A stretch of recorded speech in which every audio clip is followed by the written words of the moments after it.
রাহমাতাল লিল আলামিন। ওগো নবীজি, আপনাকে আমি গোটা জগৎবাসীর জন্য রহমত বানাইলাম। শুধু মানুষের জন্য রহমত না, প্রাণীর জন্য রহমত না, শুধু মুসলমানদের জন্য রহমত না, আপনাকে কুল কায়নাতের নবী বানায় পাঠাইলাম। এই জন্য আল্লাহর সিফত হচ্ছে রব্বুল আলামিন। আল্লাহ বলেন আপনাকে বানাইলাম রাহমাতাল লিল আলামিন। সুবহানাল্লাহ। এই জন্য আমার নবীকে ডাক দিতে হলে বলতে হবে রাসূলুল্লাহ, মুহাম্মাদুর রাসূলুল্লাহ। বিশ্ব নবী বলা যাবে না। কথা বুঝে গেছে? জি। বিশ্ব নবী বলা রাসূলের শানের খেলাফ।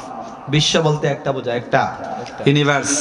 এটার উপরে যে আরো আছে লা মাকান লা জামান, সাত আকাশের উপরে আরো অনেক কিছু আছে, সিদরাতুল মুনতাহা। সব জায়গার জন্য আল্লাহ নবীকে আল্লাহ নবী বানাইলেন, রাসূল বানাইলেন। সুবহানাল্লাহ। আমার ভাইরা গভীর মনোযোগ। একবার দুই গোত্র থেকে কিছু মানুষ আসলো আল্লাহর নবীর দরবারে। সময় যেহেতু সংক্ষিপ্ত, ভূমিকায় না গিয়ে সরাসরি আমি ইন্টারসিটি ট্রেনের মতো চলতেছি। প্যারা হাজিরিন, রাসূলের দরবারে আসলো। ইয়া রাসূলুল্লাহ, ইয়া হাবিবাল্লাহ, নবীজি, আমাদের গোত্রের নেতা নাই, গোত্র প্রধান নাই, একজন শাসনকর্তা, একজন গোত্রপতি, একজন নেতা আপনি আমাদেরকে বানায় দেন। আল্লাহর নবী রাহমাতাল লিল আলামিনের সাহাবায়ে কেরামের কনফারেন্সে এন্ট্রি করলো। ইন দ্য মিন টাইম হযরত আবু বকর সিদ্দিক আকবর রাদিয়াল্লাহু তাআলা আনহু, একজন সাহাবীর নাম প্রস্তাব করলেন যে তাকে নেতা বানানো হোক। অন্য দিক থেকে আরেকজন সাহাবী হযরত ওমর ইবনে খাত্তাব রাদিয়াল্লাহু তাআলা আনহু হযরত কাকা ইবনে মাবাদ রাদিয়াল্লাহু তাআলা আনহুকে নেতা বানানোর পরামর্শ দিলেন, প্রস্তাব করলেন। এবং দুইটা প্রস্তাব দেওয়ার কারণে উপস্থিত অন্যান্য মানুষ যারা ছিলেন, অন্যান্য সাহাবায়ে কেরাম এবং ওই গোত্রের লোকেরা যারা ছিল, তর্কের মধ্যে জড়ায় পড়ল। একটা পর্যায়ে দেখা গেল কিছু মানুষ বলে এখানে নেতা বানাও, আরো কিছু মানুষ বলে এখানে নেতা বানাও। একটা পর্যায়ে তাদের আওয়াজের পরিমাণ একটু বেশি হয়ে গেল। আমার আল্লাহ নবীর শান মানের খেলাফ কোনো কাজ সহ্য করতে পারে না। আমার আল্লাহ ওই মুহূর্তে সূরাতুল হুজরাতের আজকে আমি যে আয়াত কারিমা তিলাওয়াত করেছি, ওই আয়াত কারিমা পাঠায়া রাসূলের সামনে রাসূলের উপরে নিজের মতকে প্রাধান্য দেওয়াকে চিরতরে হারাম ঘোষণা করে দিয়েছে। আল্লাহু আকবার। আমার আল্লাহ ডাক দিয়া বলে, পৃথিবীর মানুষ, ইয়া আইয়ুহাল্লাযীনা আমানু লা তুকদ্দিমু বাইনা ইয়াদাইল্লাহি ওয়া রাসূলি। পৃথিবীর মানুষ, ও ঈমানদারেরা তোমরা শোনো, লা তুকদ্দিমু, তোমরা কখনো রাসূলের সামনে আগাবে না, কখনো হাঁটার ক্ষেত্রেও রাসূলের সামনে যাওয়া যাবে না, কথা বলার ক্ষেত্রেও রাসূলের কথাকে ডিনাই করে রাসূলের কথা সিদ্ধান্ত জানার আগে নিজের মত দিবা না। কেননা তোমাদের সামনে আল্লাহর রাসূল আছে, আসমানের নিচে জমিনের উপরে মুহাম্মাদুর রাসূলুল্লাহর চাইতে বড় জ্ঞানী ব্যক্তি আর কেউ নাই। সুবহানাল্লাহ।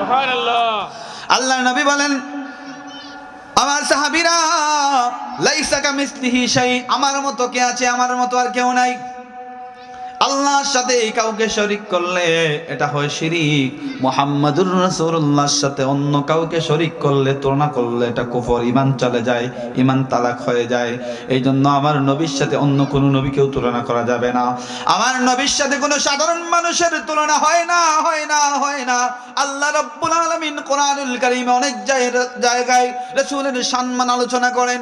আমার ভাইয়ের, আমি সেদিকে যাব না। আল্লাহ রাব্বুল আলামিন বলেন, কখনো রাসূলের চাইতে অগ্রগামী হবা না, চিন্তার দিক থেকে রাসূলের কাছ থেকে অগ্রগামী হবা না, কখনো কথা বলার ক্ষেত্রে রাসূলের চাইতে জোরে সাউন্ড করা যাবে না, হাঁটার ক্ষেত্রেও রাসূলের চাইতে আগে যাওয়া যাবে না। এমনকি যে কোনো বিষয়ে পরামর্শ দেওয়ার আগে রাসূলুল্লাহর পারমিশন ছাড়া কোনো পরামর্শ চলবে না। একটু উচ্চাওয়াজে বলেন না সুবহানাল্লাহ। আল্লাহ রাব্বুল আলামিন বলেন, ওয়াত্তাকুল্লাহ, ও মুমিন ইমানদাররা, আল্লাহকে ভয় করো। তাকওয়া, that means fairness of Allah. When I perform any good activities, any prayer, any submission, any supplication, our intention will be only satisfaction Almighty Allah subhanahu wa ta'ala. That means তাকওয়া। আল্লাহ রাব্বুল আলামিন বলেন আল্লাহকে ভয় করো, ইন্নাল্লাহা সামিউন আলিম।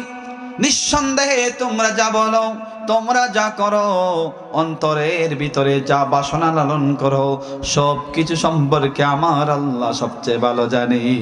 সুবহানাল্লাহ।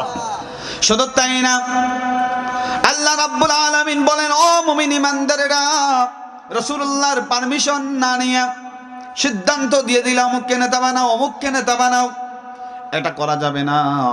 2 নম্বরে বললেন ইয়া আইয়ুহাল্লাযীনা আমানু লা তারফাউ আসওয়াতাকুম ফাওকা সাওতিন নবী। ও মুমিন ইমানদারের দল, রাসূল আরবীর সামনে যখন কথা বলবা তোমার কণ্ঠস্বর নিচু হওয়া লাগবে। কেননা রাসূলের সামনে জোরে কথা বলা নিঃসন্দেহে বেয়াদবি, এতে কোনো সন্দেহ নাই। সুতরাং রাসূলের সামনে যখন কথা বলবা, রাসূলের দরবারের সানতে এসে যখন কথা বলবা, তোমাদের সাউন্ডটাকে, আওয়াজটাকে, কণ্ঠস্বরকে নিচু করে ফেলবা। কেননা রাসূলের সামনে যদি বেয়াদবি করো, তাহলে আল্লাহ রাব্বুল আলামিন জীবনের সব নেক আমল গুনাহকে আমার আল্লাহ মাইনাস করে দিয়ে দিবে। নাউযুবিল্লাহি মিন যালিক। সম্মানিত হাজির, আল্লাহ বলেন ওয়ালা তাজহারু লাহু বিল কাউল কাজাহরি বা'দিকুম লিবা'দিন আন তাহবাতা আমালুকুম ওয়া আনতুম লা তাশউরুন। আল্লাহু আকবার। আল্লাহ বলেন রাসূলের সামনে জোরে কথা বলা যাবে না, কণ্ঠস্বরটাকে নিচু করা লাগবে। রাসূলের সামনে কোন অবস্থাতেই রাসূলের পারমিশন না নিয়ে কোনো ডিসিশন দেওয়া যাবে না। সম্মানিত হাজির, এখান থেকে আমাদেরকে আল্লাহ শিক্ষা দিলেন, teach for us of this verse of Holi কোরআনুল কারীম, যে রাসূলের শানে যখন কথা বলবো হিসাব করে কথা বলা লাগবে। কথা বুঝাইতে পারছি? রাসূলের শানে যখন আপনি কথা বলবেন, পৃথিবীর সবচেয়ে সুন্দর, সবচেয়ে মার্জিত, সবচেয়ে সম্মানজনক শব্দ দিয়ে মুহাম্মদ রাসূলুল্লাহ শানে কথা বলা ওয়াজিব। এই আয়াত দ্বারা এটা সাবিত হয়ে গেছে। সুবহানাল্লাহ বিহামদি। আমাদের মধ্যে অনেক বক্তা নামের তত্ত্ব আছে, রাসূলের শান মানের শানে বেয়াদবি করে, রাসূলের শানে বেয়াদবি করে, কথা বলতে গিয়ে হুঁশ জাগাত থাকে না। ওই যে কথা বলে আবেগে কাজ করে, বিবেকে কাজ করে না, তখন এমন এমন শব্দ বলে যে শব্দগুলা একটা মুচির শানেও যায় না, ওই শব্দগুলা আমার রাসূলের শানে এটা বলে ফেলে। নাউযুবিল্লাহি মিন যালিক। গত কয়েকদিন আগে দেখলাম বাংলাদেশের একজন, নাম বললাম না, একজন বক্তা বলতেছে, সাংবাদিকদের কনফারেন্সে যেয়ে বলতেছে, আপনারা সাংবাদিকরা অনেক বেশি ভাগ্যবান, কেননা মুহাম্মদুর রাসূলুল্লাহ একজন সাংবাদিক ছিলেন। জোরে বলেন নাউযুবিল্লাহ। আল্লাহ রাব্বুল আলামিন বলেন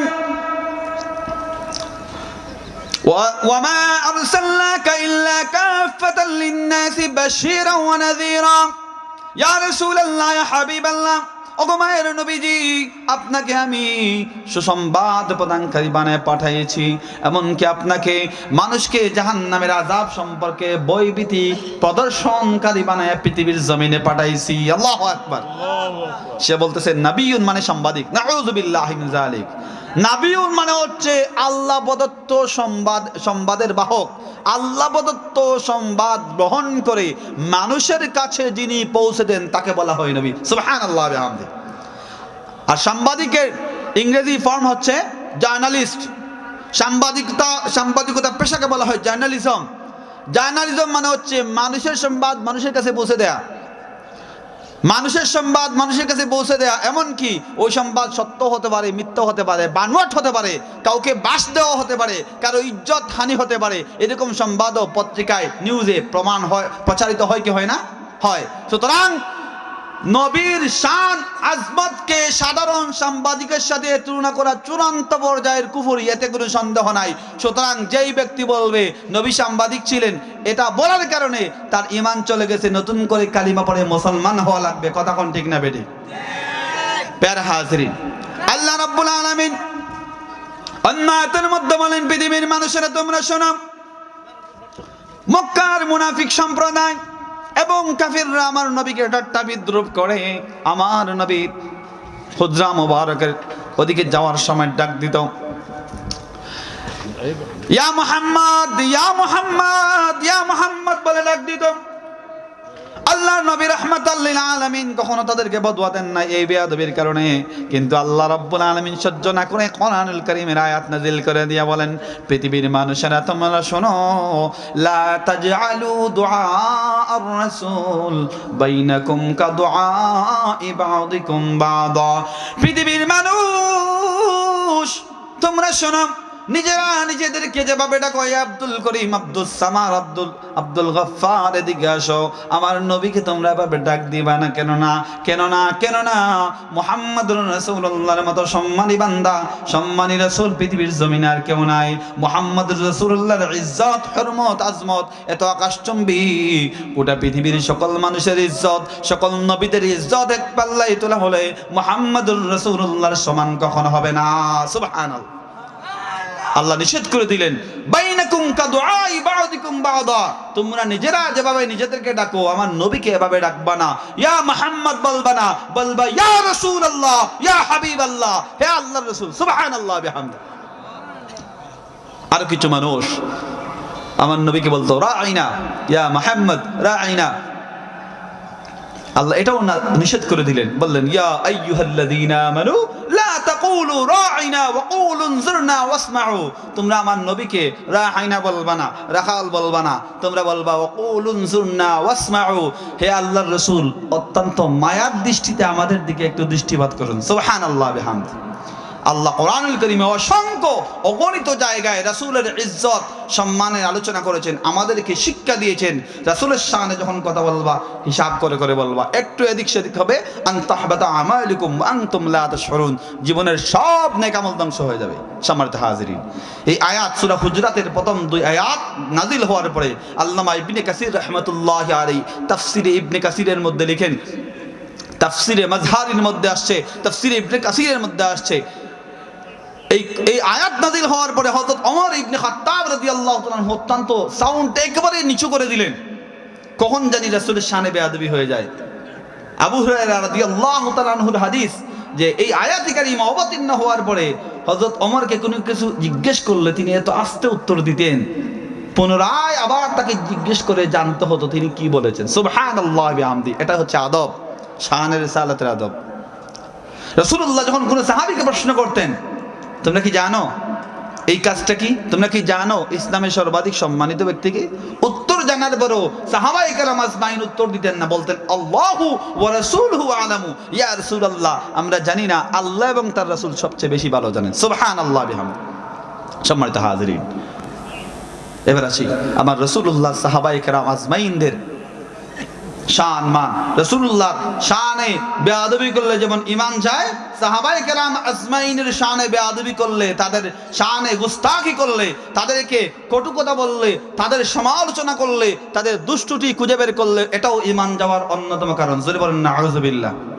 কেননা because Allah had proclaimed in the holy Quranul Kareem, সাহাবায়ে কেরাম আজমাইনদের শান আল্লাহ রাব্বুল আলামিন বর্ণনা করতে গিয়ে বলেন, والذين معه أشداء على الكفار رحماء بينهم تراهم ركعا سجدا يبتغون فضلا من الله।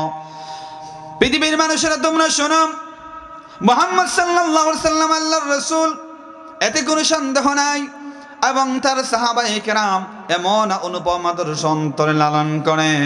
ওয়াল্লাযীনা মাআহু আশিদ্দাউ আলাল কুফার, রাসূলের সাহাবায়ে কেরাম কাফিরদের ব্যাপারে সবচেয়ে বেশি কঠোর ছিলেন। সুবহানাল্লাহ। কাফিররা যখন আল্লাহরে গালি দিত তারা প্রতিবাদ করতেন, কাফিররা যখন রাসূলকে গালি দিত তারা প্রতিবাদ করতেন, কাফিররা যখন মুহাম্মদুর রাসূলুল্লাহকে কষ্ট দেওয়ার চেষ্টা করত তখন তিনারা প্রতিবাদ করতেন, কাফিররা যখন তাদেরকে ঈমান ছেড়ে দেওয়ার কারণে, ঈমান ছেড়ে দেওয়ার জন্য বিভিন্নভাবে প্রলোভন দিয়ে রাজি করতে না পারত তখন নির্যাতন করত। হযরত বেলাল হাবশী রাদিয়াল্লাহু তাআলা আনহুর ঈমান গ্রহণ করার পরে তাকে এত বেশি কষ্ট দিয়েছে, উমাইয়া ইবনে খালদ গরম পাথরকে গরম করে জিহ্বার মধ্যে সেঁকা দিয়েছে, পিঠের মধ্যে তলোয়ার দিয়ে কুপিয়ে কুপিয়ে, পিঠের মধ্যে কুপিয়ে কুপিয়ে উত্তপ্ত বালুর মধ্যে ছেড়ে দিয়ে, এবং একটা পাগলা ঘোড়ার সাথে তার গলার মধ্যে রশি বেঁধে পুরা মক্কার অলিতে গলিতে তাকে কষ্ট দিয়েছে। সম্মানিত হাজিরিন, এত কিছু করার পরেও তারা কখনো ইমান হারা হন নাই। কাফেরদের ব্যাপারে সবচেয়ে বেশি কঠোর ছিলেন মুহাম্মদুর রাসূলুল্লাহর সাহাবীরা। 2 নম্বর ক্যাটাগরি রুহামাউ বাইনাহুম, তারা মুমিনদের ব্যাপারে সবচেয়ে বেশি দয়াশীল ছিলেন, যার প্রমাণ পাওয়া যায় যখন মুহাম্মদ সাল্লাল্লাহু আলাইহি সাল্লাম মক্কা থেকে মাইগ্রেশন করলেন মদিনায়। ওখানে পরিচিত কেউ নাই, এত সাহাবী, তার হিজরতের পরে অনেক সাহাবী মদিনায় গেলেন, থাকার জায়গা নাই, বসার জায়গা নাই, খাবারের রিজিকের ব্যবস্থা নাই। আল্লাহর নবী রাহমাতাল লিল আলামিন বললেন, যারা ঈমান গ্রহণ করবে আর যারা ঈমান নিয়ে এখানে আসছে, সুতরাং পরস্পর ভাই ভাই। তোমরা মদিনার সনদ তিনি এস্টাবলিশ করলেন। মদিনার সনদ, the first constitution in the world is Madina, সনদ of Madina, certificate of Madina. এটা এস্টাবলিশ করার পরে তিনি বললেন, সমস্ত মুসলমান ভাই ভাই, যারা মক্কার দিকে আসছে তারা হচ্ছে মুহাজির, যারা মদিনায় আছে স্থানীয় তারা হচ্ছে আনসার। দুইজন করে ভাতৃত্বের বন্ধনে আবদ্ধ করে দিলেন। মদিনার সাহাবীরা মক্কার সাহাবীদের জন্য নিজের ঘরকে পার্টিশন করে দিলেন, নিজের থাকার জায়গাকে শেয়ার করে দিলেন, বন্টন করে দিলেন মক্কা থেকে হিজরত করা সাহাবীদের জন্য। সুবহানাল্লাহ। তারা মুমিনদের ব্যাপারে দয়ালু ছিলেন। সুজ্জাদান ইয়াবতাগুনা ফাদলাম মিনাল্লাহি ওয়া রিদওয়ানা। মুহাম্মদুর রাসূলুল্লাহ সাল্লাল্লাহু আলাইহি সাল্লামের সাহাবীদের চেহারার মধ্যে সিজদার দাগ পাওয়া যাবে। আল্লাহর নবী বলেন, সিজদার দাগ মানে হচ্ছে তাদের চেহারার দিকে তাকাইলে তারা যে মুত্তাকি পরহেজগার, এই জিনিসটা মানুষের অন্তরের মধ্যে বিশ্বাস হয়ে যায়। সুবহানাল্লাহ। সম্মানিত হাজিরিন, সুতরাং রাসূলুল্লাহর সাহাবায়ে কেরামকে সত্যের মানদণ্ড, সত্যের মাপকাঠি মানা লাগবে, নতুবা আপনার মুসলমানিত্ব থাকবে না। রাসূলুল্লাহ বলেন, সাহাবাতু কুল্লুহুম আদুন, প্রত্যেক সাহাবীরা হচ্ছে ন্যায়সম্মত, ন্যায়বান, ন্যায়নিষ্ঠ, বস্তুনিষ্ঠ, সত্যের মানদণ্ড। সুতরাং তোমরা তাকে ফলো করবা। আসহাবি কান নুজুম বিআইহিম ইক্তাদাইতুম ইহতাদাইতুম। আমার একজন সাহাবায়ে কেরামকে তোমরা যদি ফলো করো, আল্লাহ রাব্বুল আলামিন তোমাদের জন্য হেদায়েতের রাস্তা খুলে দিবে। যেরকম সুবহানাল্লাহ। সম্মানিত হাজিরিন, তাহলে আজকের মাহফিল থেকে অল্প আলোচনা করলাম। আজকের মাহফিল থেকে এই হযরত রাসূলুল্লাহ রাহমাতুল্লাহি আলাইহির ওরস মোবারকের মাহফিল থেকে দায়িত্বহীন কণ্ঠে আমরা জানিয়ে দিতে চাই, যারা রাসূলুল্লাহর আজমতের বিরুদ্ধে কথা বলবে তাদের সাথে আমাদের কোনো সম্পর্ক নাই। কথা কোন ঠিক না বেঠিক?